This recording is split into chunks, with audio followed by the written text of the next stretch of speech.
All right, welcome everybody. This is going to be a video about a pretty cool trend that I've seen shaping up in the meta here over the last few events with GOAT format that I think warrants a big discussion, especially because a lot of people gripe about GOAT format, being dominated by Chaos Turbo and the like. But I think the meta is getting more diverse, not less diverse, and I think there's still a lot to be explored really under one subcategory, which is going to be the topic of this video, which is hybrid builds. And I've noticed a really big uptick in hybrid builds in this format, and I think that's a really cool and good development. So I'm just going to kind of focus on the main deck of some uh, hybrid builds. I'll refer to them as that from now on, which is kind of just a blend of two different archetypes or decks.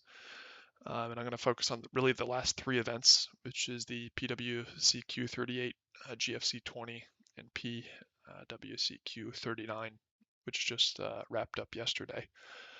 So I guess starting with Pui, um, this deck really is a hybrid of a more aggressive uh, Panda Burn, but also a Rescue Cat deck, and then having Stein in there as well for the OTK potential, just because you're running so much stuff that synergizes with that very well in the first place, like the Trunades and the United We Stand splashed in there. Again, not going to be focusing on the side deck, just doing a quick video kind of highlighting how many hybrid builds have been popping up lately. I theorize, why that is they're harder to side against. They have less rough edges, so you know you might have fewer really bad matchups and just a few not so good matchups.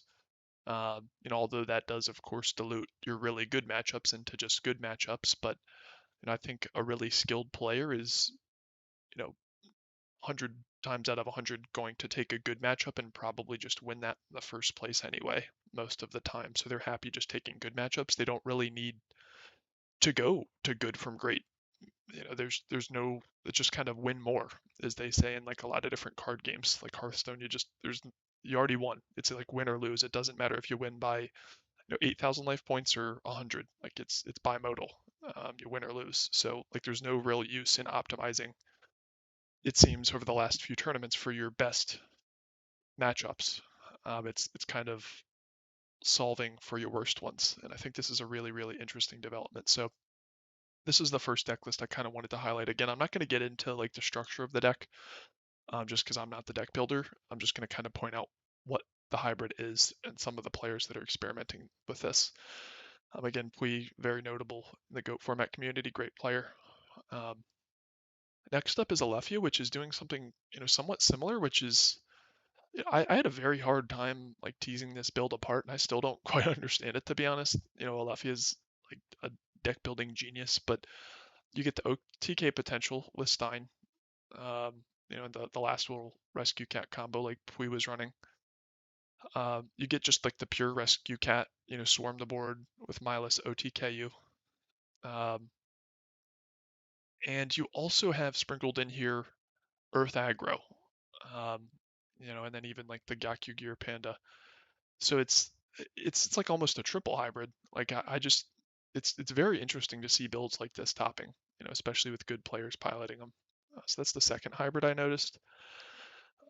Next up is going to be fourth place in this tournament, which was Shaggy Powers.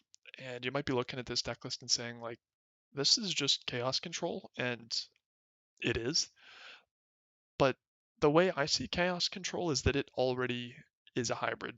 So you're getting a hybrid of the best of some of the engine of Chaos Turbo, which is the discard engine. So you're running, these four cards and your discards. Um, Plus the tribes, assailants, all that good stuff. And then you of course have the chaos in there as well as the ability to capitalize with scapegoat and metamorphosis. And this is going to come up a little bit later in the video, but this is, I think, a lot better than people think against Chaos Turbo. And the reason Chaos Turbo came to fruition was because of goat metamorphosis. They started using a discard engine with things like break and phoenix wing wind blast to just say no to that. But resolving this type of thing on a face down is just as good as like a knock in most instances. Plus it preserves, if it is a faith or something that you want to keep in your deck to resolve later. So I think by its nature, Chaos Control is a hybrid. Um, and I think it's an archetype that is relatively unexplored. Like if we had a handful of good players come in and I think really, really refine the deck, and I've said this for a lot of decks, but I think it could be, a very, very good deck. Like Chaos Turbo's just it's in my opinion it's the best deck in the format, of course, but it's just so linear. Like the skill ceiling between a really good player and a good player is not that different. Like a good player can beat, you know, a very, very good player like all the time with that deck. And I just don't know if that's the right type of deck for ultra high level competitive play. I think the reason it's so overrepresented is just because it's so easy to play. Like even bad players can beat good players, and good players can beat really good players. So I think it's just such a narrow, potent deck that it's the natural deck that like 60% of the field is going to play to try to get a top eight or cheese an invite or whatever it might be. So I really, do think there's a lot of room in this format to expand beyond that. Um, Next tournament here, uh, which is the GFC 20. We're going to go to the third place list. Here we go. Ludovico Rizzo.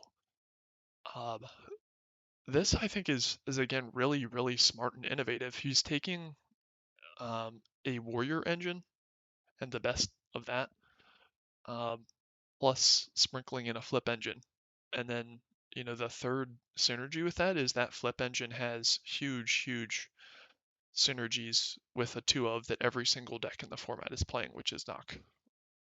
It's been explained a million times before, but if he sets a spy and it gets knocked, it's like, okay, like now I'm warrior and I don't have to deal with the hardest card in the deck to deal with.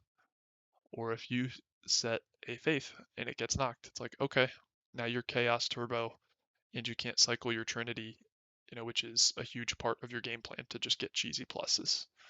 Same things with deco. Like it just makes it so that you can run a far more riskless flip engine and turn that into a plus, which I think is really brilliant. Like I just think that takes such a high level of understanding of the game um, to do that and experimentation. Like bad players that just run the same deck every single tournament are never going to make innovations like this.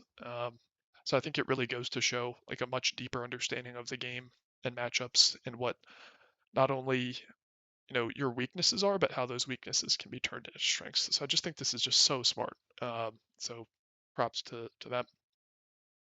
Next up is Lebownian. Like this is a fairly standard warrior list, but with sprinkling in things like the faith and even the second faith in the side. Uh, and I think Lebowny popularized this. I'm not sure. I think he did. Um, but again, like this is just a really smart thing. It's like, if this doesn't get represented against a warrior opponent, um, game one or really any other opponent, like most players were, until this development got popular, siding out the knocks, and it's like just resolving a faith is just like you almost win the game if you can hit Trinity. Like it's a very very close to just automatic win in this format just because you go so plus. So I wouldn't, of course, say this is a hybrid build, but it's like I don't know, like you get like 10% of the hybrid like with this type of stuff, which I think is really cool. Like this was maybe like the first step, and I think other players are taking like the third and fourth steps with what LeBounty um, popularized with Warrior, throwing in a power monster, which again you're not too upset about if it gets knocked. Like that's totally fine when you're facing off against Turbo. And then one of my personal favorite lists was the 12th place list um, by Yada Yada, which again has the powerful combo of meta scapegoats, but at much slimmer numbers. Synergizing with the Chaos Turbo build of already main decked Sooks, a Book of Moon that doesn't hurt you at all or slow you down because it synergizes with all your flips already in the first place. Um, So, this is like a chaos goat control hybrid, I would call it. You do have a lot of slots that are quite different than what you might see in another chaos turbo list. And this is something I've been wanting to get around to playing, just because at first glance it just looks like a really, really tight list. Um, the one card I haven't mentioned either in the bounties list or yada yada's list is Spirit Reaper.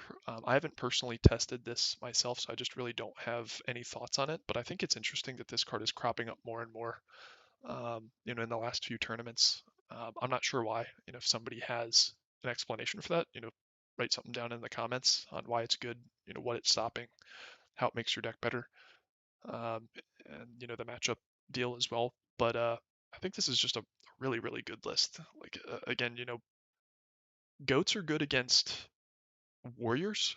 Um, just because it slows them down tremendously, which is the biggest weakness of Turbo. You're just going to get zerged by a Blade Knight half the time. So having those two goats can win you the game. Um, the additional, synergies with Tsukiyomi just because it synergizes with your flips and the meta plays you're going to go into with Thousand Eyes. Um, and then something else I wanted to say about this, but I'm blanking. Um, Something about goats and meta. Oh yeah, it was the point that like goats and meta still like resolving that on a face down, faith or a face down. Really anything, outside of like maybe a Sangan or um, a bluffed serpent is really really good. And again, I think like running this discard engine alongside meta, like just because you're going to be recycling the crap out of serpent and abusing that card, just being able to meta off of that is like I don't know, like it just seems really powerful to me. So I think this was really great experimentation, and I hope more people experiment with this list because I think this could become a very big thing.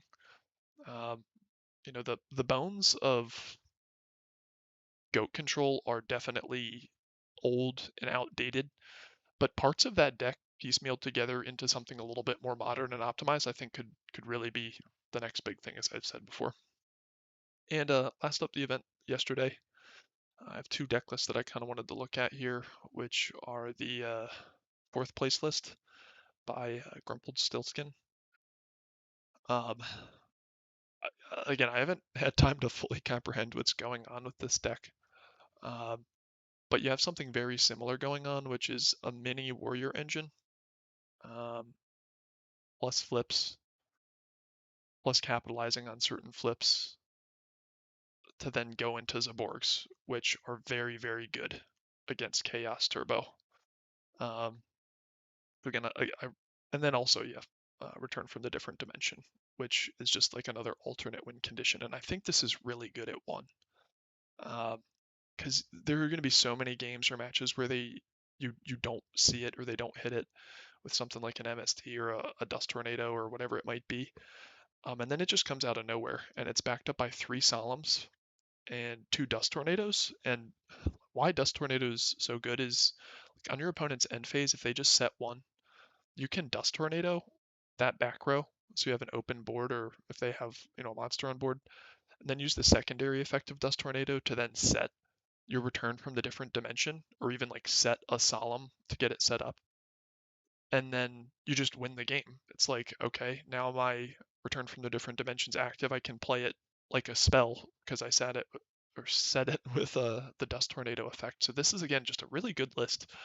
um, there's still a lot for me to kind of like understand. Like I don't think with these hybrid lists you can fully like grasp how they play until you play them, and I haven't had a chance to really play any of these. Um, there's a lot of really cool innovation going on here, so keep an eye out for stuff like this.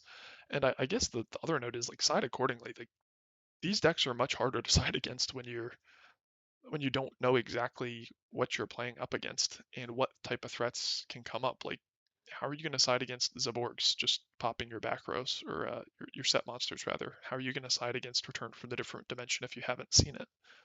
Um, Again, in light of potentially public deck lists, that's a whole other story, but it's still harder to side against. And then lastly, like I guess a more mini hybrid is this warrior list. It's basically full warrior, but you're putting in your problem cards to face off against and hoping they kind of get knocked, or if you resolve them, it's like already good. So you got the two spies and the faith in there. So it's kind of like a mini hybrid, and you're trimming really the blade knights and the kaikus, um, and having a souk in here for the mirror. So and that also synergizes with a lot of the stuff, not only the flips but the swordsman level 2 blade knight, um, and just as I had mentioned, recycling the flips, dealing with Thousand Eyes or other warrior players. So again, these are pretty interesting, hybrid lists. And the cool thing about these hybrid lists is it's not like you have to totally gut your deck. Like most of these decks are maybe 4 to 5 to 6 cards different than their core build. Um, so I think it's really cool to see what other hybrids are going to come out of this. And I just kind of wanted to point this out because it's a trend I've been noticing. The good players have been getting tops with this over the last month or so. Uh, Again, always appreciate it if you guys drop a comment. Let me know what other types of things you're seeing, what other content would be helpful. Uh, Tips for a new YouTube channel or even a subscription. So always appreciate it. Have a good one.